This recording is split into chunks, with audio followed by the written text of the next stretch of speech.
आपने हाल ही में यकीनन महसूस किया होगा कि सब कुछ कितना महंगा हो गया है, बिजली के बिल से लेकर चिप्स के पैकेट तक। लेकिन ये सब क्यों हो रहा है? इसको समझने के लिए पहले हमें इन्फ्लेशन के पीछे की इकोनॉमिक्स को समझना पड़ेगा। आइए। सोच explains inflation in Pakistan. Inflation या शरह महंगाई दरअसल किसी भी मईशत में माल और खिदमात की कीमतों में जनरल इजाफे को कहते हैं। यहां जेर गौर लफ्ज है जनरल, क्योंकि जरूरी नहीं हर इनफिरादी चीज की कीमत बढ़ना इन्फ्लेशन में हो। क्यों?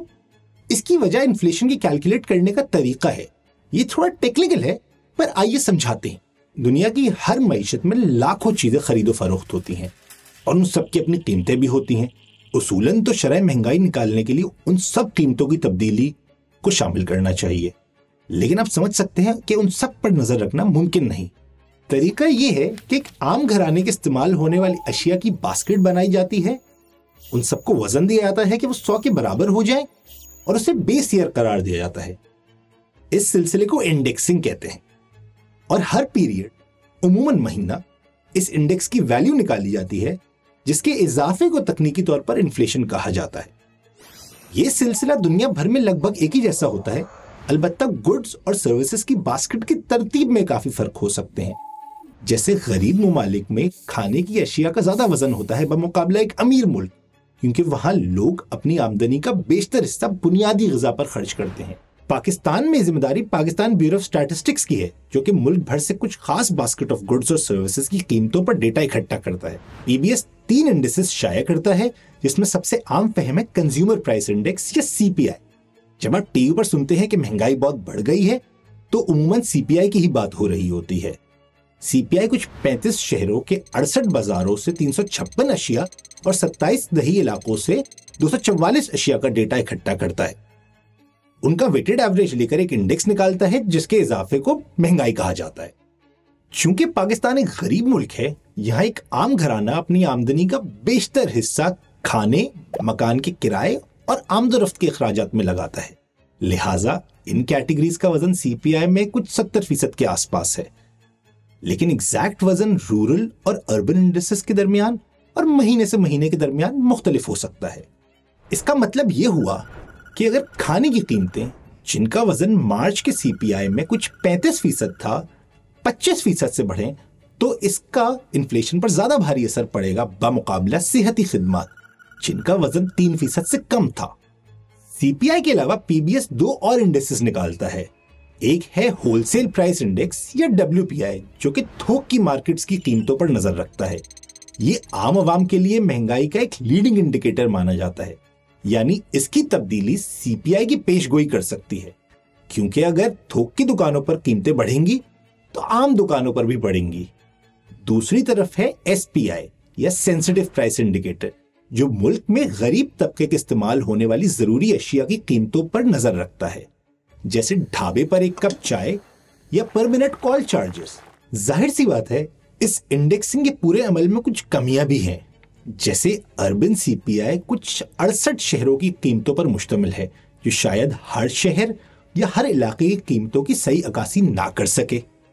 बिलफर्ज पीबीएस अगर कराची में सिर्फ सदर, तारिक रोड और गुलशन से डेटा इकट्ठा करता हो, जहां शायद कीमतें सरजानी टाउन के मुकाबले में कम तेजी से बढ़ी हों, इस सूरत सीपीआई सरजानी टाउन के रिहायशियों पर महंगाई के बोझ को शायद सही तरीके से ना दिखा पाए।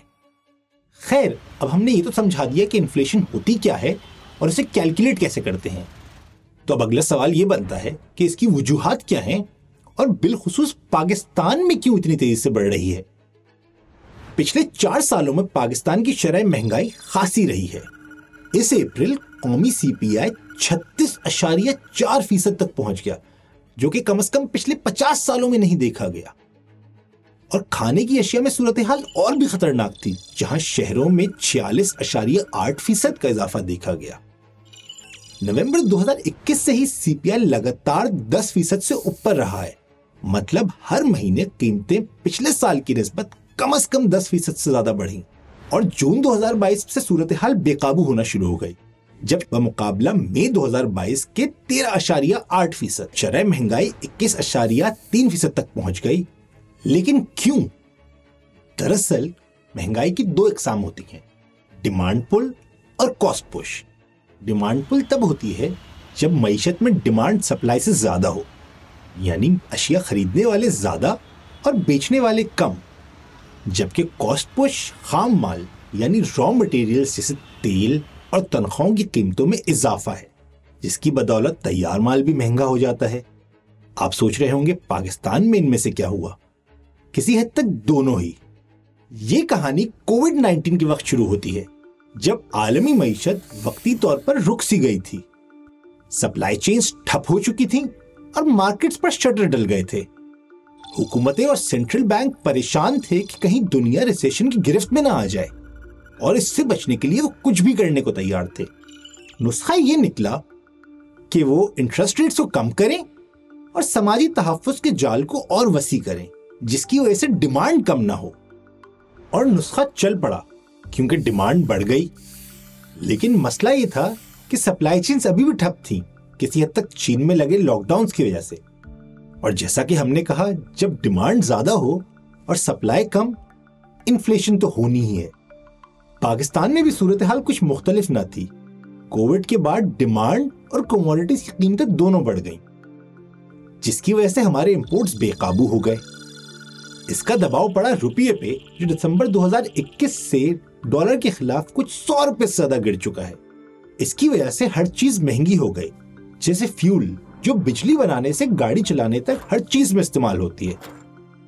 लिहाजा बिजली के बिल बढ़ गए और आमदोरफ्त के अखराजात भी। बाकी रॉ मटेरियल की प्राइसेस में भी परवान चढ़ी, जिससे फिनिश्ड गुड्स भी महंगे हुए। ये तो किसी हद तक मार्केट्स की कुव्वतों ने किया, लेकिन हालात यहां तक पहुंचाने में बहुत बड़ा किरदार हुकूमती बदइंतजामी का भी था। मुल्क से डॉलर का इखराज रोकने के लिए हुकूमत ने इंपोर्ट पर पाबंदी आयद कर दी। सरमायादार बाहर से सामान नहीं मंगवा पा रहे थे क्योंकि स्टेट बैंक उनकी पेमेंट्स नहीं क्लियर कर रहा था। नतीजतन पोर्ट्स पर कंटेनर फंस गए, जिससे मजीद शॉर्टेज हुआ।